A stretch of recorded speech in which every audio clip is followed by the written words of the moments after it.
Activation warning.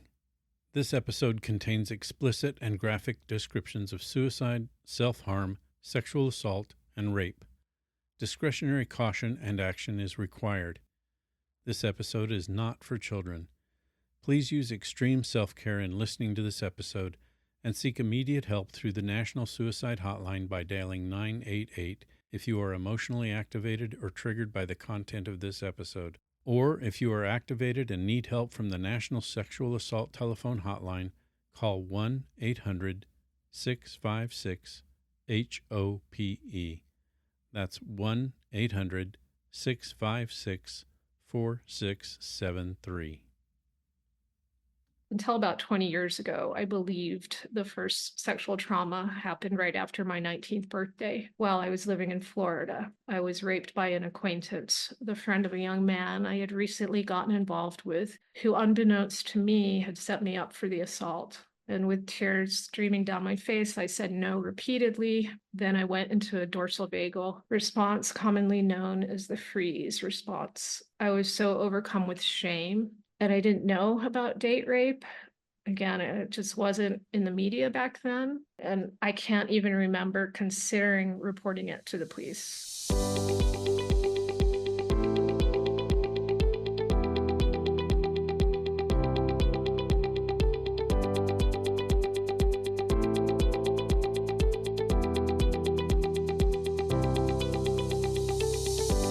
Welcome, and thank you for joining me for another episode of Sexual Assault Survivor Stories, the SAS podcast, coming to you from the Podvlog studio in St. George, Utah, and produced by Markel Consulting, LLC. I'm your host, Dave Markel.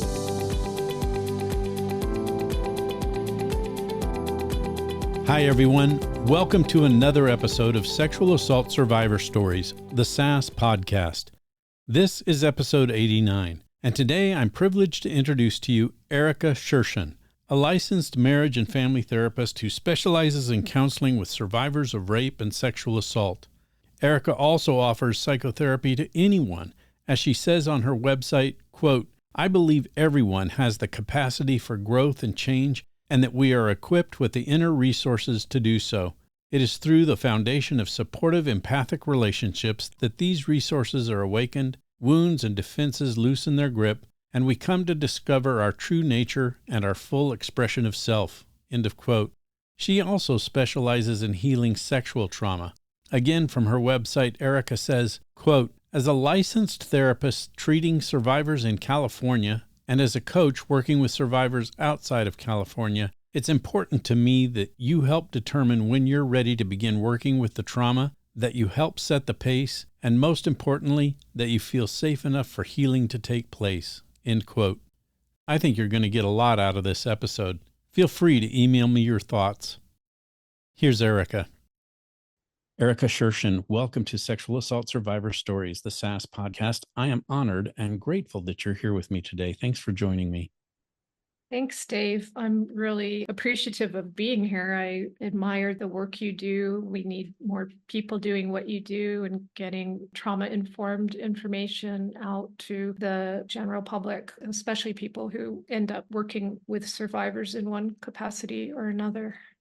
I'm certainly glad you said that. Thank you for those kind words. I'm dedicated to giving a platform to survivors and victims, but having experts on as yourself to go into some of the explanations and expectations for survivors and victims who may be still on their healing path. I think we all are always, but at different times, it's good to have that professional input and perspective. So thank you for what you do and for also being willing to talk about your own personal sexual assault trauma. Before we go into that, could you tell my listeners a little more about yourself? I am a licensed therapist, marriage and family therapist who specializes in somatic therapy and also in working with survivors of sexual trauma. A little bit about my background. I was one of 7 children raised by a military father and a mother who'd wanted to stop at 4. And she had her hands full caring for all of us and working part-time while my father furthered his education with night school. And picking up and moving every 2 or so years left me feeling like I didn't have a solid foundation. a place to call home. And a series of traumas left me without a sense of direction or belief in myself. But when I ventured out on my own at 18, I found myself searching, trying to escape the underlying pain of trauma, moving from one relationship, job, town, or city to the next, and unable to gain stability or grounding. And I would read psychology and self-help and spiritual books to try to heal, but it didn't stick. Like I wasn't embodying it. We can read all we want and understand it, but if we don't embody it and put it into practice that way, not just with our thoughts, it's not going to stick. So at that time, I couldn't afford therapy and I just didn't have clear, effective guidance on healing from trauma. There was little available then. So when I was 29, I settled in San Francisco and I was drawn to the beauty of this city, its easy access to nature and the ocean, the weather, and the wonderfully diverse population here. And although I didn't know anyone when I moved here, I'd finally found a place where I felt at home. So running wasn't going to help anymore. I knew that. And I started weekly therapy. Several months after I was into the therapy, the full force of depression knocked me down. It hit so hard that I swallowed all the pills I had available in a spontaneous attempt to take my life. My father had done so when I was 15, and as my older brother would do years later. So right after taking them, I had doubts. I told myself, if it's meant to be, it'll happen. And if not, I guess it's not meant to be. So I guess it wasn't meant to be. um, so I ended up getting on meds for the depression, something I had not wanted to do, and continued therapy, yet the sexual traumas at the root of my symptoms and much of my pain were brushed over or not addressed at all by the series of therapists I saw for nearly 2 decades. Until about 20 years ago, I believed the first sexual trauma happened right after my 19th birthday while I was living in Florida. I was raped by an acquaintance, the friend of a young man I had recently gotten involved with, who, unbeknownst to me, had set me up for the assault. And with tears streaming down my face, I said no repeatedly. Then I went into a dorsal vagal response, commonly known as the freeze response. I was so overcome with shame, and I didn't know about date rape. Again, it just wasn't in the media back then. And I can't even remember considering reporting it to the police.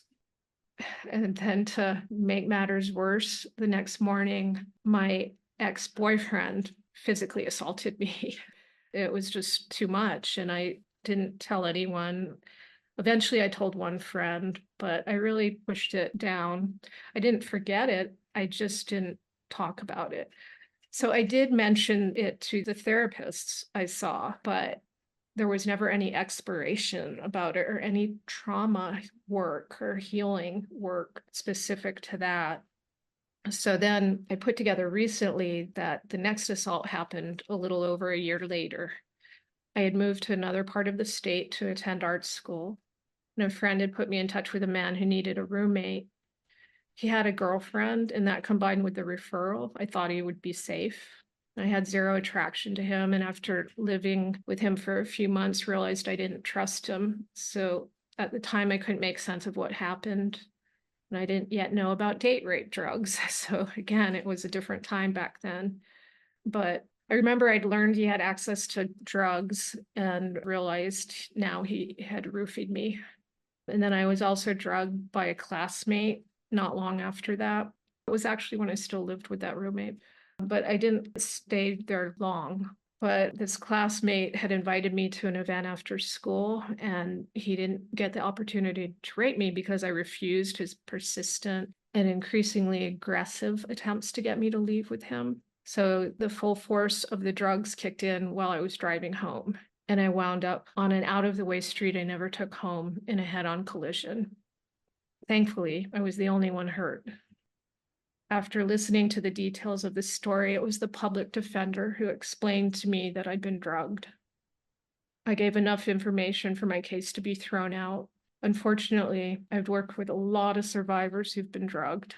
It's still very common, and I urge listeners to not let their drinks out of their sight. There are drink covers available. Still, though, be careful and not let that give you a false sense of protection if you're using a drink cover.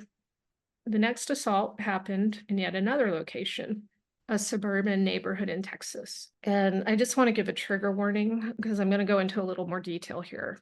This time I had a gut feeling and asked a few people to go running with me because I'd been working all day and it was in the evening and it was the only chance I had to run. So my sister and her boyfriend said they would, but at the last minute changed their minds. And I was serious about fitness and it was, again, the only time. So I ran to the high school track that was like about a mile away and I did laps there. And then on my route home, while running up a residential street, I had a really bad feeling wash over me again. So it's sort of similar to the feeling I'd had when I was trying to get someone to go run with me, but different. It was more intense. And so I considered turning around and running back in the other direction, but realized he could just do the same. And at least he was ahead of me. So I thought maybe that would be better. But he got to an intersection and started to stretch. And no one does that. No runners stretch in the middle of an intersection. And so I knew it happened all so quickly, but I vividly heard a distinctive voice, not my own, that seemed to be coming from outside of me, from above the right side of my head, saying, "You're not going to let this happen to you. You're not going to die." Simultaneously, I tried to cut over to the busy street on the left as he suddenly ran toward me. Faster and stronger than me, he grabbed me by the neck, then threw me on my back in between bushes on the side of someone's home. He covered my mouth and nose with one hand while continuing to squeeze my neck with the other. He was strangling me. This time, my nervous system knew my best chance of survival was to fight for my life, so I did. At one point, he took his hand off my face, probably because he needed to use it to do what he wanted to do. And I begged him, "Please just let me breathe." He tore my sweatshirt and barked commands, explicit commands, which I ignored. I continued to kick and hit as I fought for my life. And then suddenly he stood up, looked down at me for a moment, then turned and ran back in the direction he'd come. I jumped up and ran down the busy street to a gas station, and shaking and in tears, I asked the attendant to call the police. When I got off the phone, I saw the assailant run by the intersection just beyond the gas station. An officer showed up soon after. I told him the direction the assailant was running, and instead of reporting that, he made me take him back to where the assault had happened and questioned me about details. He was cold and showed absolutely no concern or care. And I never had any follow-up phone call. So the next time I was assaulted, it was by an employer in New York who had possession of my plane ticket home. Again, I froze after I felt trapped in the situation and a fawn response set in. I learned that he was a highly manipulative man who had played with dark energies. So all of these traumas weren't addressed in those years of therapy, even though I'd fallen into a pattern of repetition compulsion, where I unconsciously put myself in similar circumstances, hoping for a better outcome and attempting to gain mastery over the trauma, which never comes. And this is pretty common occurrence among survivors. My guess is 20%, but that's based on something that I'm putting two things together and coming up with that. I don't have evidence for that number. I'm grateful for the support that the therapist gave me in helping to process other relational traumas, abandonment, rejection, loss. But unfortunately, the work wasn't integrative. It didn't include the body where fragments of trauma are stored. And this is how the body remembers. And as a result, I'd still find myself triggered by those traumas as well. So I feel like I've been talking nonstop. I just want to give you space if you wanted to say anything. I do want to tell you how terribly sorry I am for all of the traumatic experiences that you've been through. I hurt for you, but at the same time, I'm very grateful for your willingness and strength and fortitude to be on the show and talk about all of this. It means a great deal to me, but I also know that it means a great deal to my listeners. So I appreciate your openness and your I call it just raw fortitude to tell and explain everything that you have. Thank you for doing that. Well, you're really very welcome. It's not hard for me to talk about it. And to me, that's what it means to heal, that it's all in the past where it belongs. So it doesn't trigger me to talk about it. I hope I'm not triggering listeners. And it's so important to be able to get to this place where I'm at, where I feel free of it. Yeah, and I think that's a critically important aspect of the healing process. It's one of the things that I am looking for in talking to victims and survivors is where you're at, your level of acceptance of what's happened through what I call the shame process. It's important, I think, that you are past all of that shame and self blame before you can talk about this in a public forum like this. So it's greatly appreciated. Of course, I'm sure that has to do with a massive amount of education and experience that you've had in this field. May I ask, did those experiences that you've lived through impact your desire to become a therapist? Oh, absolutely. Absolutely. I got off of the prescription medication that I'd been on, and the depression was a symptom of the trauma, but I didn't know it at the time. And the therapist I was working for didn't seem to know it.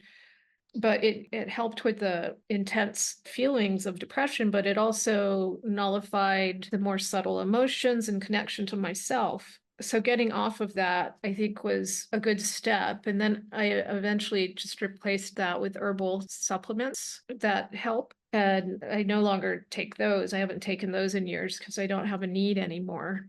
It just made it harder at that point for me to ignore the messages of my body when I got off the meds. I had started to work with Reiki and body work. I became a body worker. So one day after I received energy work, I'd gone to an energy session the day prior. So I just suddenly felt intense pain in my pelvic floor and passed out. And I fell onto the ground. And when I came to, I saw an image of myself as an infant. I was in a dark room and was looking through the bars of a crib. There was a silhouette of a relative standing in the doorway. As an infant, was terrified. My adult self was overcome with so much grief that I couldn't get up off the floor for an hour. I alluded to it earlier, but I had said I thought the first assault was when I was 19, but it actually was when I was an infant.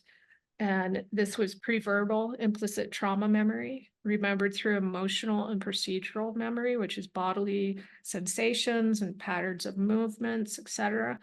So implicit memory is how all trauma memories are stored, which I'm sure you're well aware of, but maybe some of your listeners aren't. So because it was implicit, it took me a long time to call myself a childhood survivor. And I see the same confusion and shame that I felt around this show up in a lot of the childhood survivors of sexual assault that I work with. I do EMDR with my individual clients, and the story unfolds through the EMDR.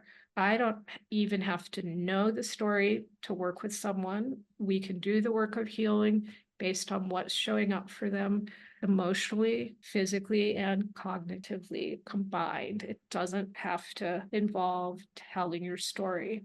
So I always want survivors to be aware of that. You don't have to go into the details. There is a type of EMDR that some people do that asks them to go into the details, and I do not recommend that. It's a template that's used, especially for recent traumatic experiences. I don't use it for recent, I don't use it at all. There's no reason to put the survivor through every detail. A pivotal moment in my story came the following year when I was attending trigger point therapy training, and the instructor had just asked if I wanted to volunteer for a neck demo. And I thought that this is a great opportunity to receive. He's an expert chiropractor, body worker, and Reiki master. And I was stunned when a spontaneous feeling of repulsion washed over me and the word no came out of my mouth. A male student eagerly stepped up to volunteer, and as the instructor demonstrated skillfully on his neck, This student shared a story that felt eerily similar to what had happened to me while I was running. Back at my massage table, I placed my hands on my partner's neck I was working with, and my hands went numb. And just a few minutes earlier, I'd felt the subtlest of sensations, like a tiny grain of rice-sized constriction that would soften and subside under the right gentle touch, pressure, and intention. And now I felt nothing, no sensation. Confusion and panic set in. So the instructor suggested I take a break in an adjoining room. Alone in the large, cold, dark room, my body began to tremble as I was flooded with emotions. And I felt pulled back in time to one particularly traumatic experience of sexual assault, the one I shared during the run. At this point, it had been 25 years earlier.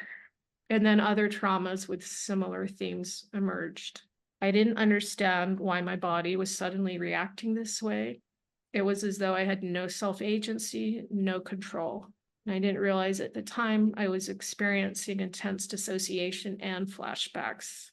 And it's this feeling of loss of control of some aspect of themselves that leads many survivors to seek my support. And the symptoms can look different in each of us. So I have a long list of symptoms that I put on my website in a blog post on the healingsexualtrauma.com website. Again, like the therapist I was seeing never asked me about dissociation, never brought it up, never told me or asked me about flashbacks, never explained that flashbacks can be auditory, they can be sensations, they're not only visual.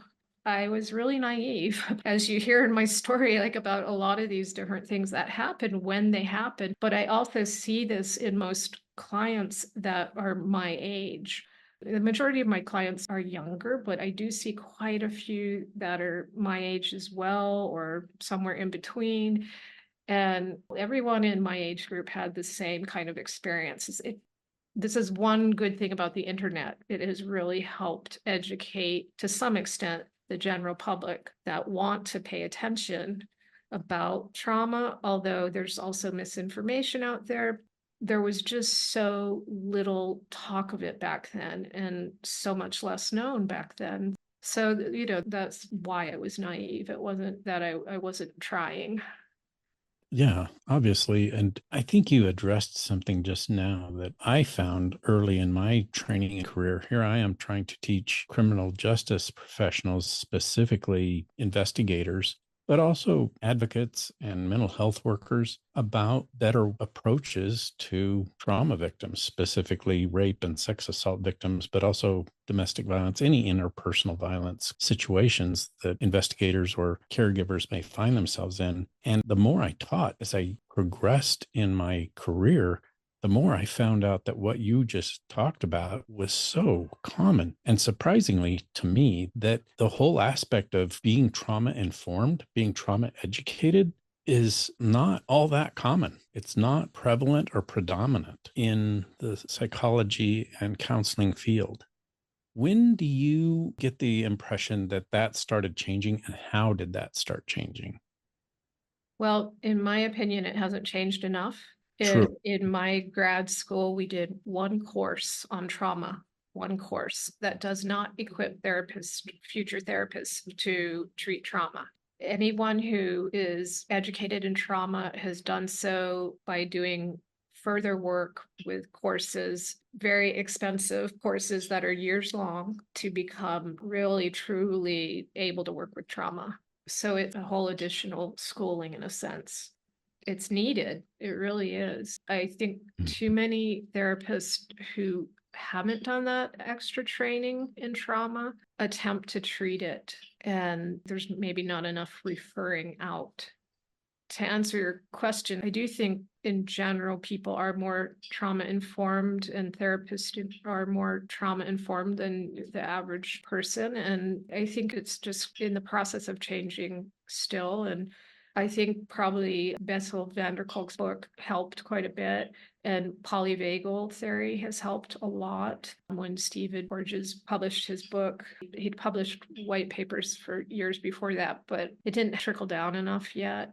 So I Mm. educate all my clients on the basics of polyvagal theory because it helps them recognize which state their nervous system is in. So he came up with a term called neuroception. In simplified terms, it just means your nervous system is determining which state you go in. So we don't have control over which state we go into. Mhm. And there are three states: ventral vagal, which is calm, the social engagement, safe, connected state. It's unique to mammals. It's also engagement with yourself. It was the last to evolve, and it's unique to mammals.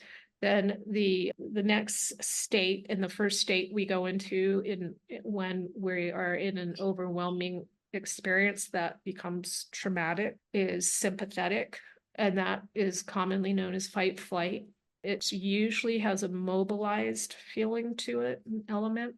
And then the first to evolve state, the last we go into, but we can pass through sympathetic so fast that we don't feel it. So we can go from being fine to freeze immediately. It is the free state, and it's called dorsal vagal. So it's also part of the parasympathetic branch. So you've got the parasympathetic branch and the sympathetic branch. There's two branches of the parasympathetic branch. So the one that we want to be in, the calm, relatively safe state. And then there's the other extreme, the freeze. Most of the time when people dissociate or they're struggling with depression, they're likely to be in dorsal vagal a lot. And when people are highly anxious, a lot of the time they're likely to be in sympathetic a lot. It's not 100%, it gets complicated. But the point of all this is that clients need to recognize which state they're in. So then they know which tools to bring in that I give them and teach them. And some they might come up with on their own to use to help them shift back toward ventral vagal, the calm. So it's really helpful. Prior to that, there was the window of tolerance, but I didn't find that as helpful for clients as polyvagal. Because when you can name the state you're in and understand that you're working your way back toward a calm state, and you have some tools to do that, this really does create self-agency. And that's been robbed from a lot of survivors. Part of why I didn't go into therapy every week and say, we've got to work on this sexual trauma, I want to heal, was not knowing my symptoms were related to it, but also I didn't want to identify as a victim. So I pushed it away. I wasn't in denial, but it just wasn't something I brought into conversation. A lot of survivors can relate to that. Because of that, there's this loss of trust in yourself and understanding you have choice and self-agency. So in working with the polyvagal, it's like helping to really emphasize, look for choice in any situation you're in. Most all of the time, it's not black and white. You have a whole area of gray in between. There's a lot of choice to us available often that we're overlooking. And when you work with recognizing which state you're in and know that, hey, I have some options here, that's taking you out of victim mode. It really helps. What do you advise clients to do who are dealing with past traumas? For instance, I'll use your own story. You said at 15, your father committed suicide. Yes. And of course, you had no tools at all to deal with this, but Mhm. now you do. And as you look back on that, is there a sense of sorrow and maybe even resentment that you didn't have the tools that you needed to deal better with that? Or is it something that because you have the tools now, you can deal with that? Does that make sense? Victims who look back and go, man, if only I'd known 20 years ago what I know now, I could have dealt with it better. And those 20 years wouldn't have felt as miserable, maybe as they have. There's just some angst. Well, it's grief. So grief is a huge part of the healing work. And everyone will go through grief as they start to get better at some point. Mhm. It can show up at any point in the healing, and it can show up more than once. And it's really important to work with it. Grief needs to be given expression, and it's important to support clients in doing that. Resentment can show up in there as well. I went through a period of resentment at my father for doing what he did. Now I'm way beyond that. I see the limitations he had, the struggles he was dealing with.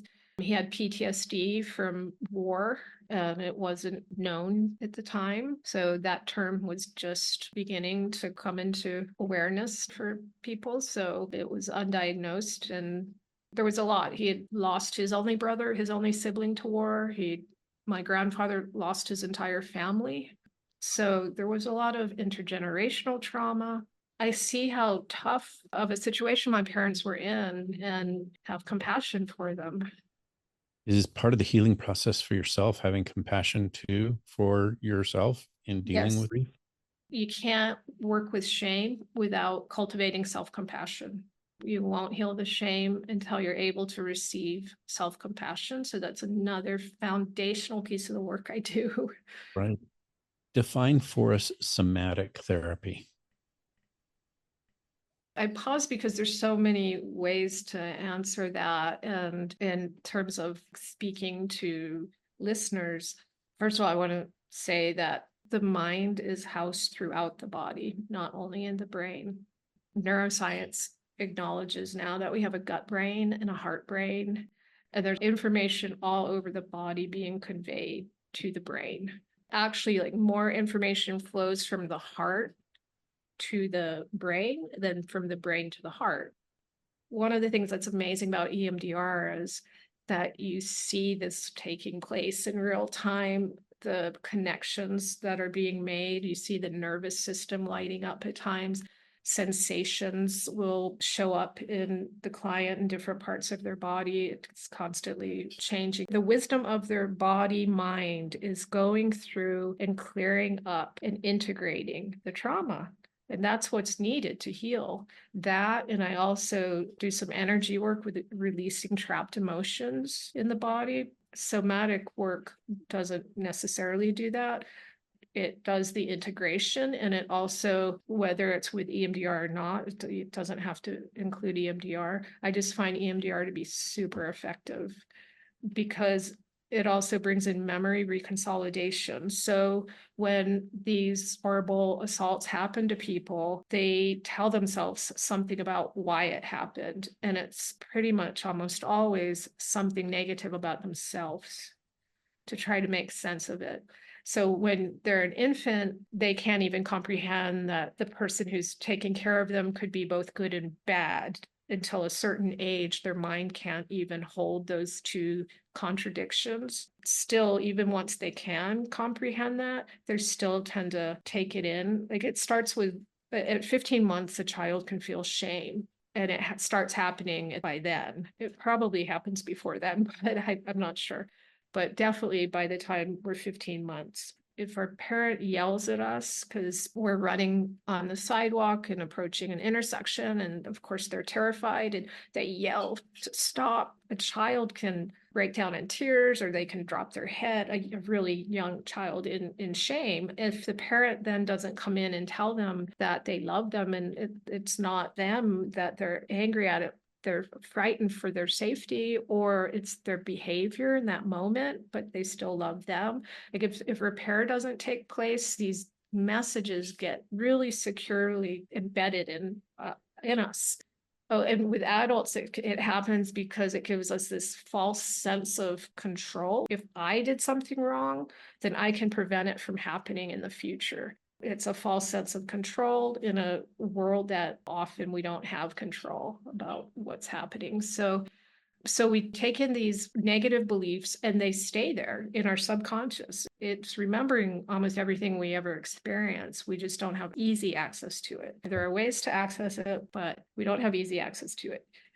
Even though as an adult, the fact that I had drank some alcohol that night doesn't make me wrong or bad or somehow responsible for being raped, right? It wasn't a permission slip to be raped.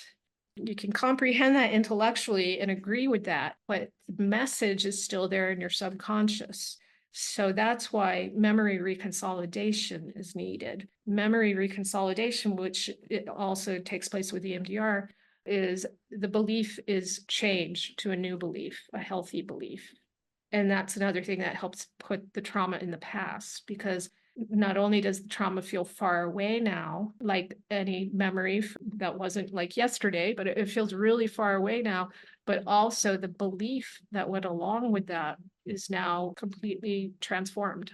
And that's, I think, critical for the listeners to understand is that's what reconsolidation means. It's a reprocessing of a memory. And Yes.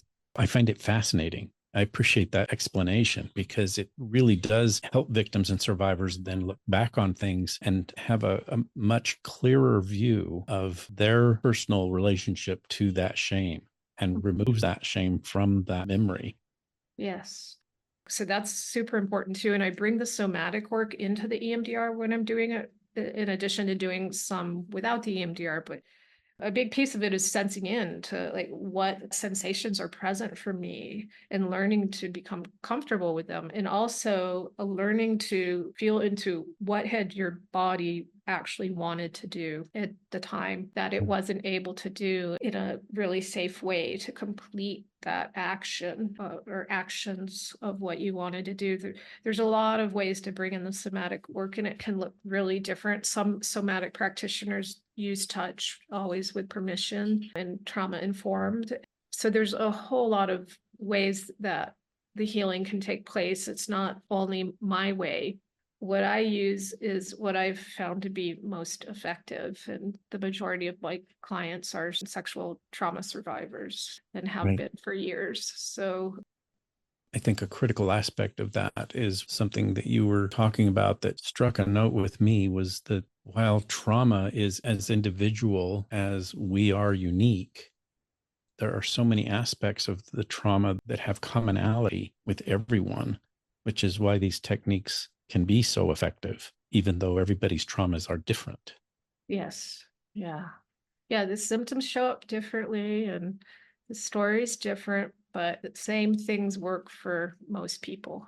You make And, adjustments when it doesn't as a right. therapist. I mean, that, part of our work. That's a good therapist. Being sensitive to that, I think, is critical. I hear so many of my listeners who talk about being in the therapy world and not finding help. I encourage people seek out a new therapist then, Yeah, because I think therapy, it's as individual as the trauma itself also. And some therapists are really knowledgeable as you who understand all the different aspects of treatment, but also all the different aspects of trauma and how it affects the brain, how it affects the mind, how it affects the body. If you are working with somebody who has very little understanding of that, you're not going to get very far in that healing process, and it can feel very frustrating. that's right. And you definitely want a trauma-informed therapist who has additional training in working with trauma and working to integrate trauma beyond CBT. Sorry for any CBT people, but it's only dealing with the mind, the cognitive aspect. You've got to include the emotions and the sensations into it. And then also, ideally, working with someone who specializes in sexual trauma, because I've heard some awful stories from survivors who've had therapists ask really inappropriate questions or say some really inappropriate things, further Mm, shamed those survivors. And it's just heart wrenching to hear. it really is. So I'm glad you're here. Thank you, Erika. Glad to be here. Um, and so informative. Can I kind of circle back and I'll use your example of your life being filled with multiple sexual assaults and rapes and other trauma on trauma, your father, your brother, just being a military brat, somebody who's stuck in a situation that you have no control over in terms of where you're living, how often you move when your parent or parents are in the military. And like you said, about every 2 years, you're sent somewhere else. That can be trauma. And so you've got trauma on trauma on trauma. And as I understand it, the way I've been taught is that trauma is cumulative. And so I've also talked to many of my guests who talk about complex post traumatic stress disorder or multiple traumas leading to their PTSD. It sounds to me from the way you're explaining things that everything that you do in your therapeutic approach is designed to evaluate whether or not somebody has suffered from multiple traumas, and your approach would be one way for them versus someone who just has one episode of trauma that has impacted their life in such a way that it has resulted in a PTSD or near PTSD situation in their life, where maybe it hasn't progressed to full PTSD as defined in, what is it, the DSM-5. Yes, thank you, where it doesn't meet that criteria, but the symptoms are there. Can you talk about how you approach complex PTSD? So first of all, I want to, since you brought up the DSM-5, I just want to acknowledge that complex PTSD is not even in it. It is in the European version, and we're hoping it will be in the next version of the DSM. And we were hoping it would be in the 5th version, but it wasn't. So it's a huge oversight on their part, at least as far as a lot of us feel. It's a very real thing, and it's important to some people because the definition for PTSD doesn't apply to them. And parts of it might, but they might not meet the full criteria. It's also just not inclusive enough of the way symptoms can show up. A huge percentage of the people I work with have PTSD or CPTSD when they come to see me. They don't usually have it by the time they leave. I don't have it anymore. And a lot of people wrongly think it's a life sentence. So I just wanted to throw that in there. Yeah, it's a really tough thing to go through. I was going through it while I was in grad school. That was fun. Mm. It was real fun. It's honestly not that different the way I treat each, beyond all the individual things that I might do differently with different clients. The things needed to heal are the same. You need to integrate the trauma, whether it's one trauma or 100 traumas. They need to be integrated. You need the memory reconsolidation. And then I also believe you need to clear any emotions that are still hanging out from that trauma. Yeah. So it's a lot of work for those with complex PTSD. On average, my clients stay a year to 2, and they get the healing they came for within a year to 2. The one event traumas, a year is not a problem at all, and sometimes it's less than a year. The complex PTSD, usually what we'll do is we'll clear up the sexual trauma first. I prefer to do that. Some people aren't ready for that. So for some people, I'll do this the other way around. But for the majority of people, we'll clear up the sexual trauma first because it's causing the most distress, the most symptoms, even if they weren't aware of that when they came to me. Because again, like a lot of people don't understand how much of what they're experiencing that's symptomatic is because of the sexual trauma. So I encourage people to check out the symptoms list on my blog. We'll do that work. And then usually around the 2nd year, we'll get into a lot of other types of relational traumas from childhood, and sometimes there's medical trauma, there might be accidents, but we'll then move on and clear up other traumas. Yeah. It's fascinating, but it's also so educational to have someone as informed as you to share this information with my listeners. And I just know, because of the experience that I've had in doing this show for the past year and a half, that it's informed and caring people like yourself that are touching the listeners in ways that I don't think maybe even my guests understand.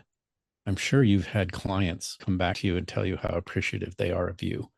But to hear from my perspective, listeners contact me and say, I got so much out of this guest or that guest. I know that's what's going to happen with you, Erika, is that people's lives are going to be touched and changed, and hopefully they will get in touch with you. Do you do virtual or online therapy at all? I do. Since COVID, I only do online therapy. I just never went back to an office and don't intend to. Yeah, I appreciate what you said. I mean, I'm doing the work to try to help others from going through what I went through, years and years spent on the work of healing and not getting anywhere. And that's time, that's resources. I mean, the CDC came out with a number in 2017, it's something like 122,400 something per survivor per lifetime, the cost to them. So that can include quite a few different things people don't think about. Like that assault when I was 19, I missed my exam the next day. So I got an F because I couldn't go to the exam. I think it was 2 exams. So I failed those classes. That was money that invested, that was time invested, that set me back. And every trauma set me back in ways as it do to everybody. We all lose years of time. I don't want people to lose years. Hopefully we all aren't losing years and years, but we all lose a lot of time that is put into healing and the cost of healing. And there's a lot, of course, it's normal to feel some anger about that. And sometimes it's taken out on the therapists, but we understand, we get it.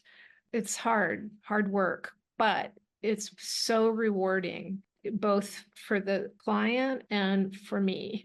And the changes in your life, there's post-traumatic growth. I don't like to talk about it when people are in the process of healing because it can feel so far away and it can anger someone to be told about that. But it's a real thing. So I see some people change their lives in really positive ways once they've healed from their symptoms, and had quite a few go on to become therapists and other things, because a lot of people want to give back in some way, help in some way, and use the knowledge they gained along the way. That can be very rewarding. And it doesn't have to be going into the healing profession. There's so many ways that can play out for people. Yeah. Erika, what will you do when we are done talking today to help you deal with all of the things that I just mentioned? It's brought now to the forefront. We've been talking about complex PTSD and your own personal experiences that now are forefront in your mind. As well as I do from being trauma informed, that those explicit memories can activate implicit memories that even you hadn't thought of before this interview. So things might come up even after we hang up that you go, oh, you know what? Talking about this with Dave made me remember this, and I hadn't dealt with that before. What do you do to take care of Erika? Well, I check in and make sure I feel grounded, which I do. I don't feel at all triggered right now. And I have an energy practice I do, like I mentioned, to release emotions, trapped emotions.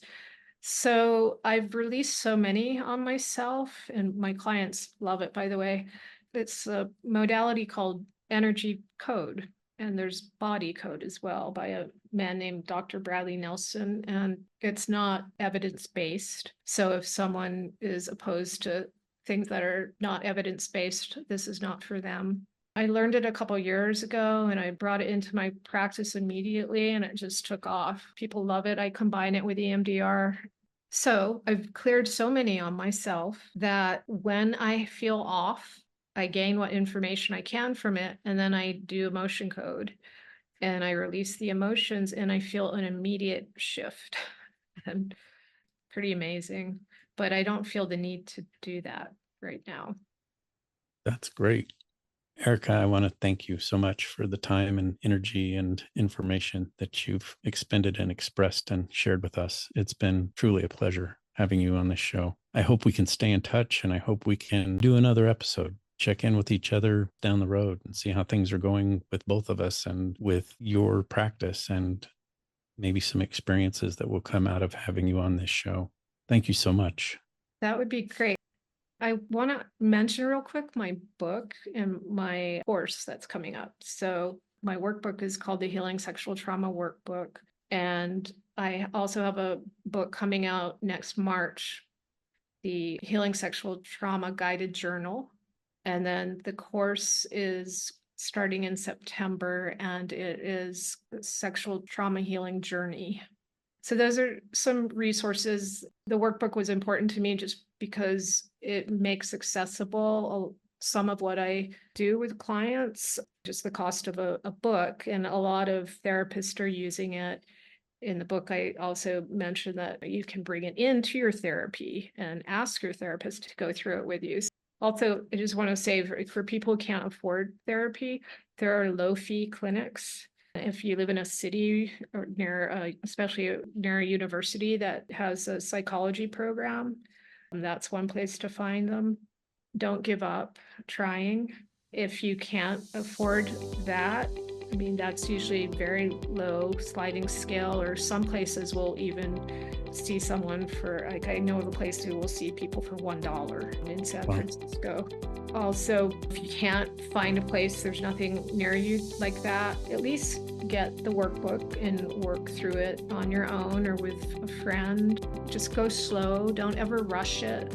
And also with a therapist, you can ask your therapist to slow down if it feels like too much.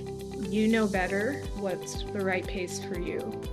So I just wanted to say that. And then I want to thank you for taking the time to talk with me today. And I'm really honored to be on your show, and I'm happy to stay in touch and to come back.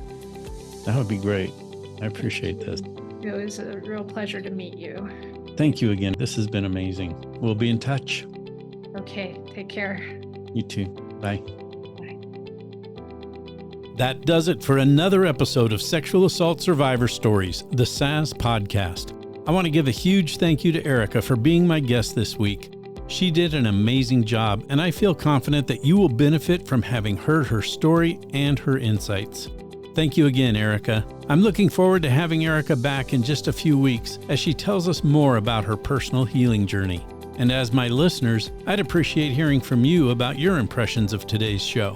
My email address is in the show notes. I'd also appreciate you sharing this episode with everyone you know. It will help bring justice to victims and survivors of rape or sexual assault. Another way to do this is to start by believing when a victim or survivor shares their story with you or seeks your support, because we all know someone whose life has been impacted by rape or sexual assault. We'll see you next week.